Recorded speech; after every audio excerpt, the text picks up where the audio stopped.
October 31st, a fashion show for all adults. And like most things that we celebrate, Halloween is completely rooted in paganism. And what is the definition of paganism? Paganism is basically any religious or spiritual kind of belief or ideology that isn't rooted in a central religion. So, i.e., coming up in medieval and Renaissance and present day times, that would be Christianity, Judaism, Islam, right? The major three religions. And in true American fashion, Halloween picks up as a tradition when European immigrants, mainly from like Scotland and Ireland, started coming to the shores in the 1700s. Originally, costumes that people wore were made out of everyday items, sheets, I don't know if they had pillowcases in like the 1700s, but as time went on, pillowcases, like household items, probably like silverware, stuff like that. And as the holiday grew, more emphasis was put into the actual costume and the presentation of it and the fashion of it. And as early as the 1900s, companies started mass producing costumes for characters like Mickey Mouse and Popeye the Sailor Man. At its conception, Halloween was meant to impersonate monsters and creatures and death, darkness. And with the passage of time, that changed, and Halloween goers had two choices. They could continue in the tradition of dark and evil themes or go with the light, fun, joyous costume, which is what primarily took over. Fast forward to the 60s. Here is when we begin to see Halloween as we know and think of it today. The 60s brought the emergence of fashionable manufactured styles for superheroes and comic book people and Disney characters and futuristic themes like what we would come to think of as Star Wars or Comic-Con in today's world. 60s is also where Halloween becomes a little bit more fun. Back in like the 20s, 30s, and 40s, there was a real push legislatively to make Halloween strictly for kids because there was a lot of like purge level activities happening as far as crimes.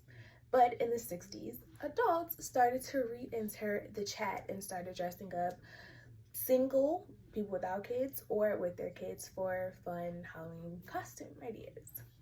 As this happened, fashion became even more front and center in how one would put together a Halloween costume. Fashion-wise, the 60s was an era where we start to see more bright colors, we start to see the psychedelic prints, we start to see bell bottoms and flare. Fashion in general was becoming more creative. So Halloween costumes became more creative.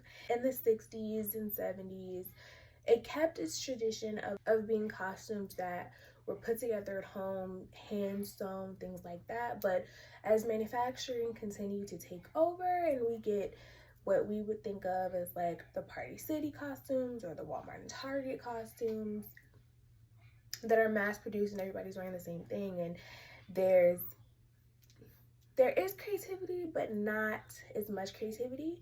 But now I think we are going back into an era where we are starting to get a little bit more creative, everyone, with how we do Halloween and what we put together for our Halloween costumes. Now, more than ever, we have the emergence of pop culture in Halloween, and we have influencers and celebrities joining in to do their favorite renditions of their favorite artists. Like we had Beyonce's Toni Braxton, where Kris Jenner thought that Beyonce was paying homage to her, which I mean, good choice, but Toni better for the culture. Haley Bailey and DDG redid the famous Poetic Justice post, and with the desire to recreate these pop culture iconic looks, fashion brands have started to adapt. We're seeing more high-level brands, not necessarily created for Halloween, but in the use of recreating those iconic looks.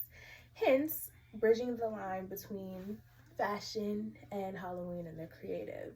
And of course, we all know for years and years and years, all my 29 years of life, most female adults turn whatever their costume is into sexy whatever. Meaning that you don't have to look homely or completely out of the ordinary. You can look and feel sexy. Halloween and the fashion centered around it is curated as a fantasy.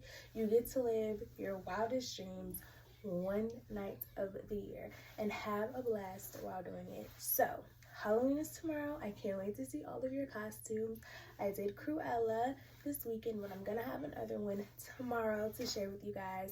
I can't wait to see what you guys look like. I hope you guys like mine. Remember to stay creative, stay fashionable, stay true to your style, and have a blast.